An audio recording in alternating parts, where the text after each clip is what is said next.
Welcome to how to successfully complete a science lab in middle school. Parts of the lab that you need to have. First thing, the question. Typically that is given to you by your teacher, but sometimes it's not. Maybe they have the purpose of the lab and then you have to have the question yourself. So sometimes you will end up having the purpose instead, but it's there. The hypothesis is something that you come up, it's an educated guess of what do you think is going to happen or what will answer the question when you do the actual experiment. The materials, again, it's the things that you need to conduct the lab. It is a list of materials that you need to pick up before even starting anything. The procedures are the step-by-step instructions that would be necessary for you to conduct the lab. Typically, it's been done before, and you're repeating the lab so that you can see it. Observations and data, what happens throughout the procedure. So what do you see? What do you put into a table? What are you going to graph afterwards? The conclusion is what the lab proved, if your hypothesis was correct or not. Did it actually encourage you to learn something else? Things like that. So tips of writing a good scientific lab report. What makes a good science report is that or science question is that it's not a yes or no question. If it's a yes or no question, it's not a really good one because you're really not digging deep into something. It doesn't contain I or you. Okay, so typically what will happen is you'll create a question and then figure out a way to take the I or you out of it and then make sure it's not a yes or no question. And can be researched through experimentation. It has to be able to be testable. Now, I'm not sure if testable is a word, but to be able to be tested. Okay? What makes a good scientific hypothesis? It obviously will answer the question, and you typically fill this in first before actually doing the observations. But you do need to read through the whole lab before you can do that. And it will explain why you think, you need to explain why you think the answer is what you think it is. So you need to give just better than, well, this is what's going to happen. Why do you think it's going to happen? How to write a good scientific procedure. I think I just skipped that one. Nope, we're okay, going right back. So how to write a scientific procedure. It's here, good procedures, numbered list, characteristic, very detailed step, or in the correct order. Numbered would be very nice, easy to understand. If you have to do diagrams, help, or pictures. Step one is always gathering material and cleanup. So you want to number them. Okay, you want to include every step that you did. Okay, you don't have to go into great detail, but make sure that it's reproducible. You want to make sure that somebody else can do it. And you always want to start with gathering. And every teacher loves the fact that you're going to clean up after your mess. So how do you make a good scientific observation? There has to be a written description. Okay, you have to describe what's going on. What do you see? You're going to use your 4 senses. I know there are 5, but you're going to use 4 senses to actually do that. You're sure to include labeled diagrams if need be. If you're looking at something and you're having a hard time describing it, put a picture with it. You probably could use your phone, take a picture of it, add it to your lab. What needs to be included in the data table? You definitely need titles, you definitely need labels, you definitely need rows and columns, you definitely need to be Canadian, you got to do centimeters and seconds, no inches and pounds and so on and so forth. It has to be proven that you've used a ruler, it has to be clean and neat. My suggestion is actually put all this information in the computer and print it out. So it is neat, organized, and easy to read. You'll see an example a little bit later.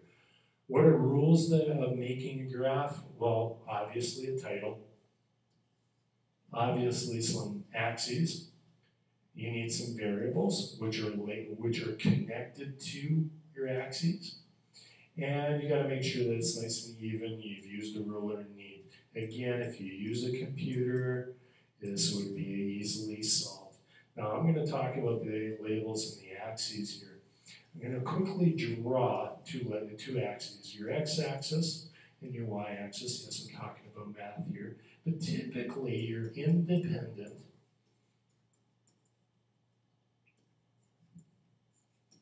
variables down at the bottom. This is the one that you actually changed. This one is your dependent, the one that changes because of what you did there. So for example, the double bubble gum experiment that you guys are going to do a little bit later, if you change the amount of gum that's there, it's going to change the results of what you're looking at. For example, how long it would take you to chew, or how big the bubble would be, or anything like that. So the change in the amount of gum changes what happens and what you're looking at, which is all connected to your question. So how do you write a good conclusion? Well, there's a good recipe. And it's typically 3 paragraphs. They don't have to be long, but they need to be there. So your first paragraph is right here. Great way to begin a conclusion is writing a sentence about what we're studying in class and directly relates to the experiment. Well, I'm going to get you guys to do an experiment where you guys are going to create the whole lab. That whole lab is based off the fact that I want you to learn how to properly put one together. Would Jevin Soto please come to the office? Jevin Soto, please come to the office. Sorry for that interruption, but I'm in school doing this, so you know that.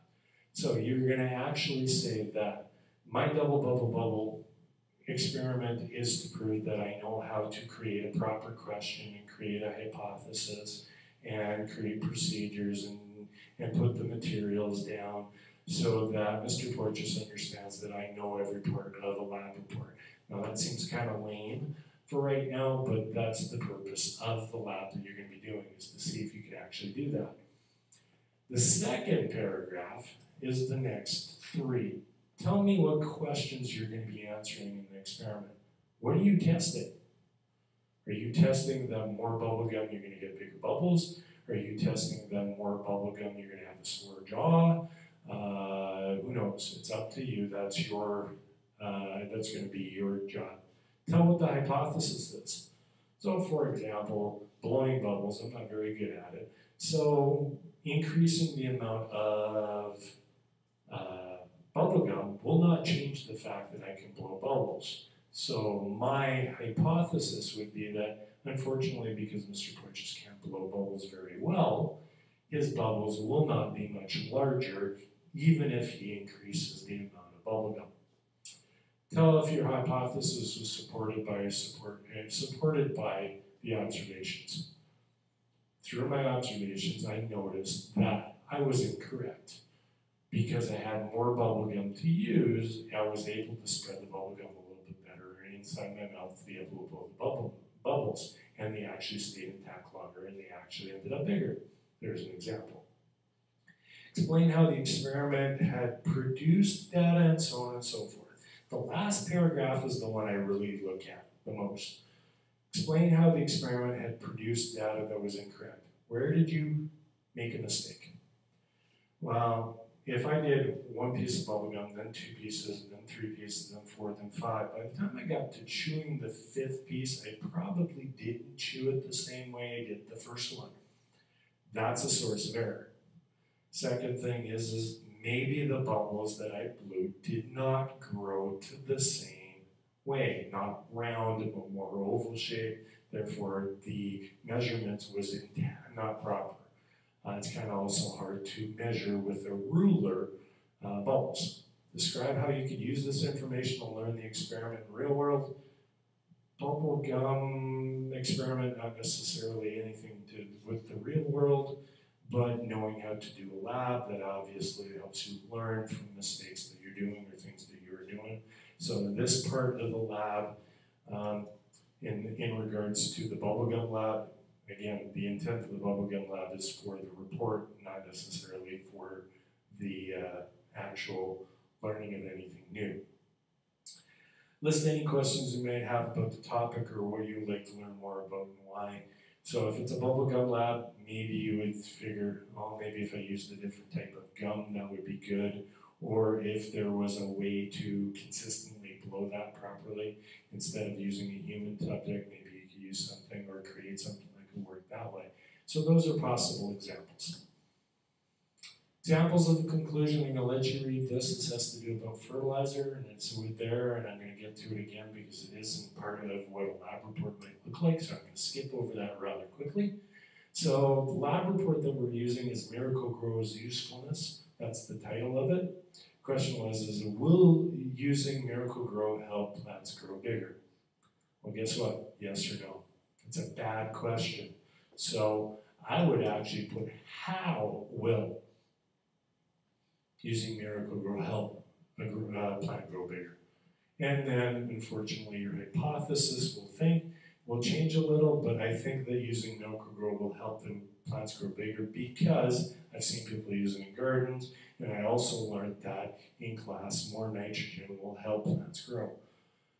Materials that you have wouldn't change a whole lot. Your procedures are all there, and you notice it repeats it for step 6 and 7 for 2 weeks, and you always clean up after you're done a experiment. You'll have your data, which in this table is a table that is very well organized. So here's the days of the week that you look for the 2 weeks. I'm surprised that the 14th day is not there, but that's all right. And then you have your columns of your 10 different test subjects. It also gives you a little bit of information down here about what happened and some averages that happened that you noticed, which is a great thing to put in. The conclusion is there. It's exactly like it was on the last page, so this is why I'm going to read it now. Fertilizers help grow, adding nitrogen to soil. We learned this because plants need nitrogen so that they grow larger and repair. That's what you learned. And they know that from in class, the bacteria decomposers do it naturally. But these are broken down and so on and so forth, so it's limited. During the lab, I determined that Miracle-Gro helps plants grow bigger. This is what they expected. My hypothesis is that it would help grow bigger, and well-known fertilizer and so on and so forth. That was the hypothesis that they have. And then they made some kind of connection to the information that you had up here. Okay? And then I will use this information to actually use it in real life. So it looks like they want to plant their own garden. And I'd like to learn a little bit more about different types of fertilizer because they probably learned in class that different types of plant need different things. Now, if you want to, you can click on these things, but I don't think it will work with the video. But these are on my website. The template for middle school labs is there. The checklist is there, and the rubric is there, which is the way I'm going to actually mark you on your labs.